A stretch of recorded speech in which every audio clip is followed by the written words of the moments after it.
चचा शाम के नाम दूसरा खत। मुकर्रमी और मोहतरमी चचा जान, तस्लीमात। अरसा हुआ मैंने आपकी खिदमत में एक ख़त अरसाल किया था।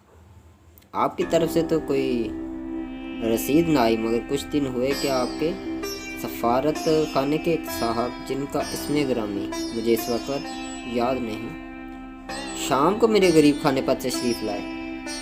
उनके साथ एक विदेशी नौजवान भी था। उन साहबान से जो गुफ्तगू हुई वो मुख्तसर बयान कर देता हूँ। इन साहब से अंग्रेज़ी में मुसाफा हुआ। मुझे हैरत है कि चचा जान कि वो अंग्रेज़ी बोलते थे, अमरीकी नहीं। ये मैं सारी उम्र नहीं समझ सका। बहरहाल उनसे आध पौन घंटा बातें हुई। वो मुझसे मिलकर बहुत खुश हुए, जिस तरह हर अमरीकी पाकिस्तानी या हिंदुस्तानी से मिलकर खुश होता है। मैंने भी यही ज़ाहिर किया कि मुझे बड़ी मसरत हुई है। हालांकि हकीकत ये है कि मुझे सफ़ेद फार्म अमरीकनों से मिलकर कोई राहत या मुसरत नहीं होती। आप मेरी साफ गोई का बुरा ना मानिएगा।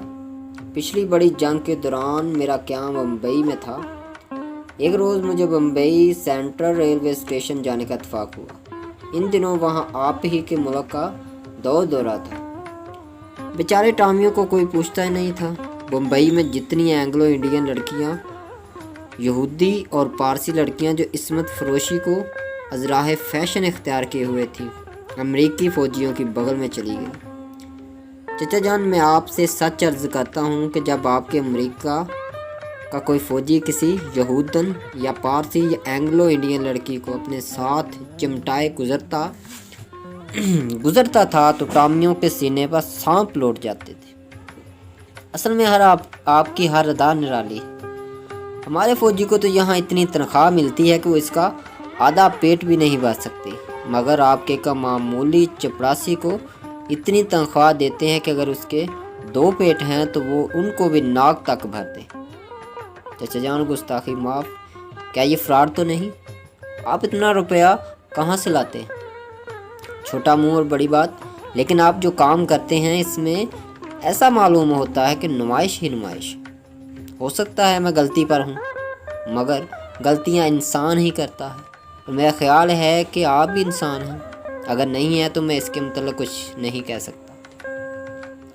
मैं कहाँ से कहाँ चला गया। बात मुंबई सेंट्रल रेलवे स्टेशन की थी। मैंने वहाँ आपके कई फ़ौजी देखे। इनमें ज़्यादातर सफ़ेद फार्म थे, कुछ स्याह फार्म भी थे। मैं आपसे सच अर्ज़ करूं कि ये काले फ़ौजी सफ़ेद फ़ौजियों के मुकाबले में कहीं ज़्यादा तनोमंद और सेहतमंद थे। मेरी समझ में नहीं आता कि आपके मुल्क के लोग इस कसरत से चश्मा क्यों इस्तेमाल करते हैं। गोरों ने तो खैर चश्मे लगाए हुए थे, लेकिन कालों ने भी, जिन्हें आप हबशी कहते हैं, और बवक्ते ज़रूरत लंच कर देते हैं। क्यों ऐनक की ज़रूरत महसूस करते हैं? मेरा ख्याल है कि ये सब आपकी हिकमत अमली है। आप चूँकि 5 आज़ादियों के मुद्दई हैं, इसलिए आप चाहते हैं कि वो लोग जिन्हें आप बड़ी आसानी से हमेशा के लिए आराम की नींद सुला सकते हैं और सुलाते रहे हैं, एक मौका दिया जाए कि वो आपकी दुनिया को आपकी ऐनक से देख सकें। मैंने वहाँ मुंबई सेंट्रल स्टेशन पर एक हबशी फ़ौजी को देखा। उसके होंठ मोटे मोटे थे। वो इतना तनोमंद था कि मैं डर के मारे सुकड़ कर आधा हो गया, लेकिन फिर भी मैंने जुर्रत से काम लिया। वो अपने सामान से टेक लगाए सुस्ता रहा था। मैं इसके पास गया। इसकी आंखें मंदी हुई थी। मैंने बूट के ज़रिए आवाज़ पैदा की। उसने आंखें खोली तो मैंने उससे अंग्रेज़ी में कहा, जिसका मफ़हूम ये था, मैं यहाँ से गुज़र रहा था लेकिन आपकी शख्सियत देखकर ठहर गया। इसके बाद मैंने मुसाफा के लिए हाथ बढ़ाया। उस काले कलोटे फ़ौजी ने जो चश्मा लगाया हुआ था, अपना फौलादी पंजा मेरे हाथ में पेवस्त कर दिया। करीब था कि मेरी सारी हड्डियां चूर चूर हो जाए कि मैंने उससे इल्तिजा की, खुदा के लिए बस इतना ही काफ़ी। उसके काले काले मोटे मोटे होंठ पर मुस्कुराहट पैदा हुई। उसने ठीठ अमरीकी लहजे में मुझसे पूछा, तुम कौन हो? मैंने अपना हाथ सहलाते हुए जवाब दिया, मैं यहाँ का बाशिंदा हूँ। जहाँ स्टेशन पर तुम नजर आ गए तो बेख्तियार मेरा जी चाहा कि तुमसे 2 बातें करते हैं। उसने मुझसे अजीबोगरीब सवाल किया, इतने फ़ौजी मुझे ही से मिलने का शौक क्यों पैदा हुआ? चचा जान सवाल टेढ़ा था, लेकिन जवाब खुद ब खुद मेरी जुबान पर आ गया।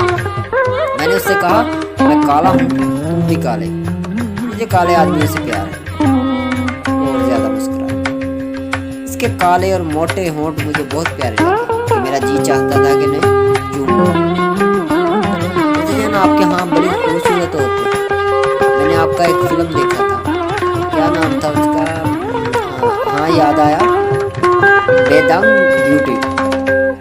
फिल्म देखकर मैंने अपने दोस्तों से कहा था कि चचा जान इतनी खूबसूरत टांगे कहाँ से इकट्ठी कर रहे हैं। मेरा ख्याल है कि करीब 200-250 के करीब तो जरूर होंगी। चचा जान क्या वाकई आपके मुल्क में ऐसी टांगे आम होती हैं? अगर आम होती है तो खुदा के लिए, अगर आप खुदा को मानते हैं तो इनकी नुमाइश कम से कम पाकिस्तान में बंद कर दीजिए। हो सकता है कि यहाँ आपकी औरतों के मुकाबले में कहीं ज्यादा अच्छी टांगे हैं, मगर चचा जान जहाँ कोई इनकी नुमाइश नहीं करता। खुदा के लिए सोचिए कि हम सिर्फ अपनी बीवी की ही टांगे देखते हैं, दूसरी औरतों की टांगे देखना हम अपने आप पर हराम समझते। हम बड़े ऑर्थोडॉक्स किस्म के आदमी। बात कहाँ से निकली, कहाँ चली गई? मैं इसकी माजरत नहीं चाहता कि आप ऐसी तहरीर पसंद करते हैं।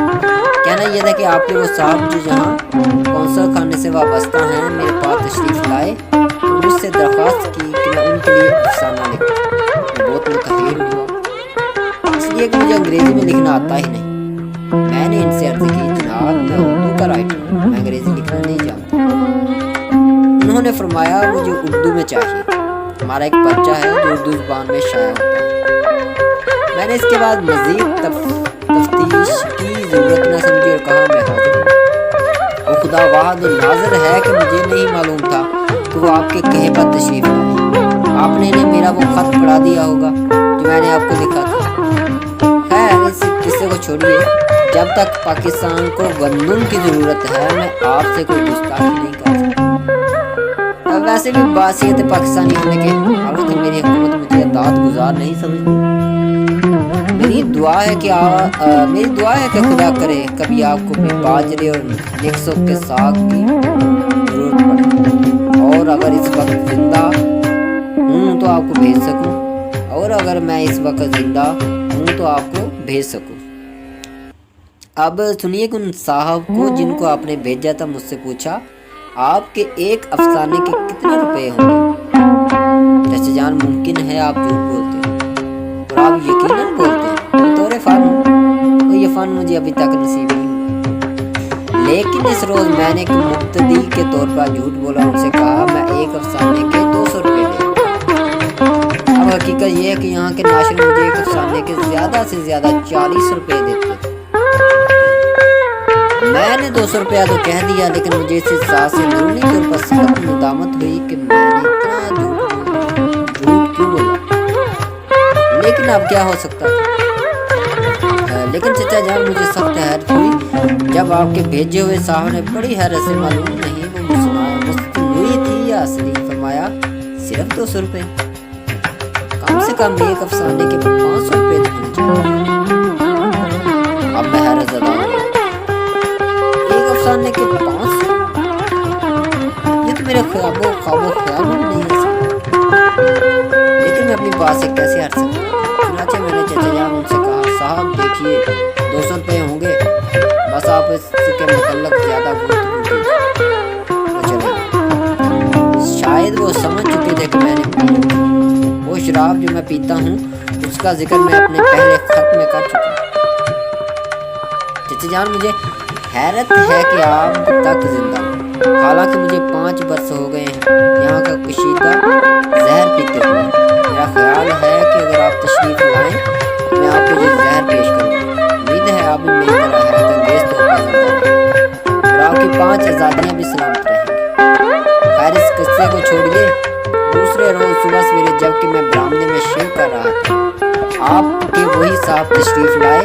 मुख्तसर सी बातचीत हुई, उन्होंने मुझे फरमाया, देखो 200 रुपये जिद छोड़िए, 300 ले लीजिए। मैंने कहा चलो ठीक है। चुनाचे मैंने इनसे 300 रुपये ले लिए। रुपये जेब में रखने के बाद मैंने उनसे कहा, मैंने आपसे 200 रुपया ज़्यादा वसूल किए हैं, लेकिन यह वाज़ेह रहे कि जो कुछ मैं लिखूँगा आपकी मर्ज़ी के मुताबिक नहीं होगा। علاوہ اس میں کسی قسم کے رد و بدل کا حق بھی میں آپ کو نہیں دوں گا. تو چلے گئے. پھر نہیں آئے تو چلے گئے. اگر آپ کے پاس پہنچی اور انہوں نے آپ کو کوئی رپورٹ پہنچائی ہو تو ازراہ کرم اپنے پاکستانی بھتیجے کو اس سے ضرور مطلع فرما دیں. میں وہ 300 روپے خرچ چکا ہوں.